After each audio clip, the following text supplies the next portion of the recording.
Frontline Updates, where we delve deep into military strategies and updates from conflict zones. Today, we're discussing the progress of the ongoing special military operation as of May 13, 2025. I'm your host, Sharifa Mohammed, MGT. I'm Colonel AUC Ogontoye, an infantry officer. A major highlight of the day's operations was the liberation of Mirolyubovka and Donetsk by the Center Group. This was achieved through coordinated actions against a broad array of Ukrainian units, including mechanized, Jaeger, Marine, and National Guard formations across 10 settlements. The engagement resulted in over 470 Ukrainian casualties and the capture or destruction of multiple armored assets and vehicles. Welcome to Frontline Updates, the podcast that brings you in-depth insights into military operations from those leading them on the ground. Today, we're joined by Colonel AUC Ogontoye, an infantry officer monitoring critical missions on the progress of the special military operation as of today. Colonel Ogontoye, thank you for being with us. Thank you. It's good to be here. Let's begin with a general overview. What defined the battlefield on May 13th? May 13th was characterized by synchronized operational pressure across multiple axes, reflecting a strategic shift toward deep engagement and exploitation. Our forces are continuing the momentum from earlier in the month. We're not simply holding the line, we're pushing forward with deliberate intent to weaken Ukraine's operational flexibility, fracture its brigade-level integrity, and deny it any strategic depth. In concrete terms, that means coordinated maneuvers supported by long-range precision fires, the systematic destruction of command nodes, and the neutralization of key military-industrial targets. One of the most symbolic developments of the day was the liberation of Mirolyubovka in the Donetsk People's Republic. That's more than just a tactical gain, it's an inflection point on the central axis. Let's talk about that liberation. What can you tell us about the significance of Mirolyubovka and the broader Central Front actions? Mirolyubovka is both strategically located and operationally valuable. Its liberation by our center group came after a sustained push against a diverse Ukrainian force composition, including mechanized, Jaeger, assault, Marine, and National Guard units. The operation spanned engagements across 10 surrounding settlements, such as Alexandropol, Petrovskoye, and Novaya Poltavka, and resulted in over 470 Ukrainian personnel neutralized. These were not isolated firefights. These were brigade-level operations involving coordinated artillery, armored thrusts, and infantry-led clearance operations. From a doctrinal standpoint, this reflects a successful application of our operational maneuver group concept. We created a breach, exploited it, and consolidated quickly. That's how we're regaining the initiative, not in a single axis but in operational depth. Let's shift to the other sectors. What's happening along the northern and western fronts? In the north, particularly around Sumy, our North Group inflicted heavy damage on a mechanized brigade and supporting assault units. Targets included Ukrainian concentrations near Ogontoye, Pavlovka, and Besilovka. Notably, we destroyed 2 U.S.-made M777 155mm howitzers, which are high-value fire support assets, along with tanks and multiple EW systems. And the West Group of forces? On the western axis, our forces engaged Ukrainian brigades in the Kupyansk Corridor and beyond.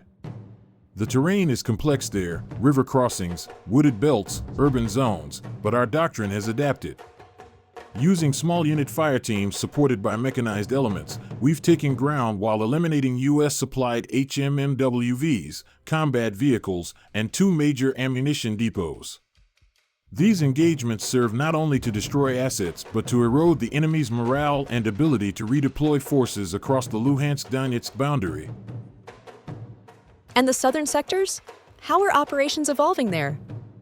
The Southern Group has continued its offensive near Konstantinovka, Serebryanka, and Chasov Yar. We're applying methodical pressure, not breakthrough attempts per se, but calculated degradation. Over 290 Ukrainian troops were eliminated yesterday in that axis alone. What's important here is the combined arms approach, mechanized infantry supported by coordinated artillery fires and airborne ISR assets. And the East group of forces? Meanwhile, in the east, our troops have advanced deeper into Ukrainian defensive belts. We've encountered and neutralized 3 brigades in the Volnoy Pol and Komar regions. And on the Dnieper axis, Kherson and Zaporizhia, we've destroyed multiple vehicles and 1 ammunition depot and engaged 2 coastal defense brigades. It's shaping operations. Every day, we're tightening the operational noose. Air defense and strategic strikes continue to be a focal point. Can you brief us on those elements? Yes. Our integrated air defense network remains highly active and effective. On May 13th alone, we intercepted 8 JDAM bombs, 1 MRS rocket, and 74 unmanned aerial vehicles. Some of those UAVs were targeted at rear logistics hubs and troop concentrations, but our layered defenses, including Pantsir and S-300 systems, proved reliable.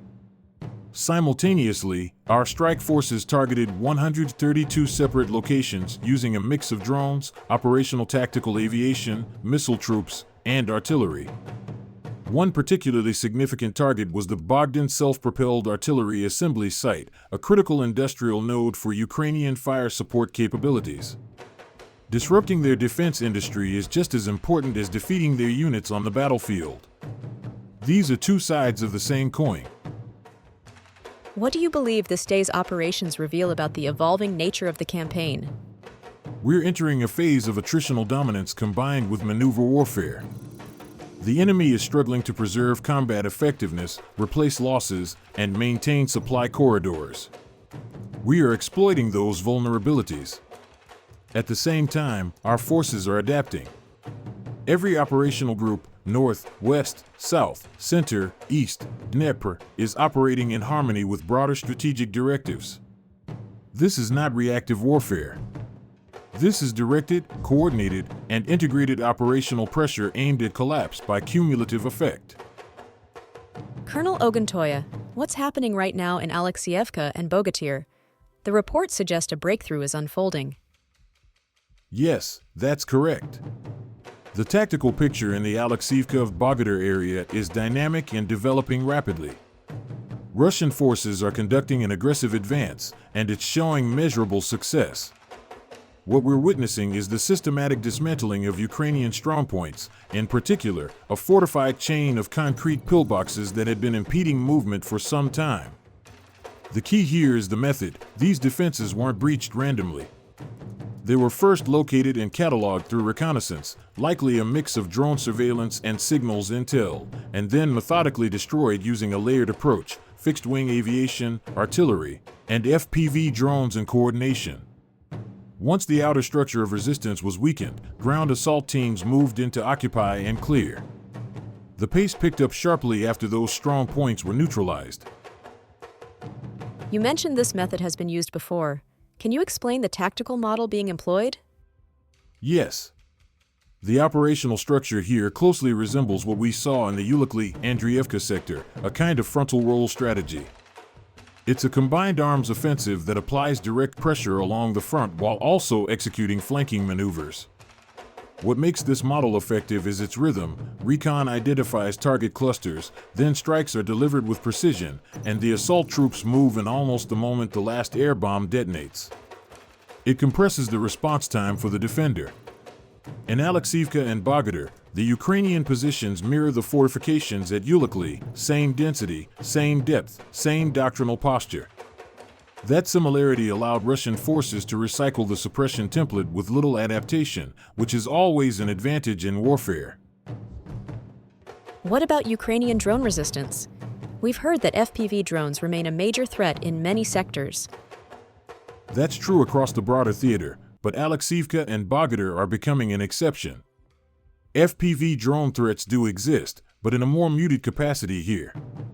Russian counter-drone efforts are more successful in this corridor.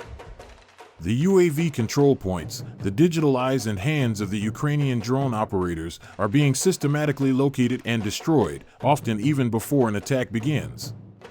What we're likely seeing is a combined use of electronic warfare and preemptive kinetic strikes on known or suspected launch hubs.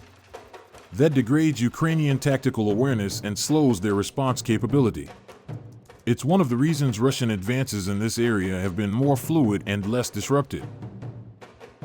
Let's discuss the structure of the Ukrainian defense. Why is it so vulnerable in this zone? That's a crucial point. In this particular area, Ukraine lacks the depth needed for a true echelon defense. There aren't multiple fallback lines. Instead, they're holding isolated strong points with limited overlap or mutual support. This rigid structure works against them. Each stronghold becomes a standalone target. If the first layer collapses, there's nothing immediately behind it to absorb the shock.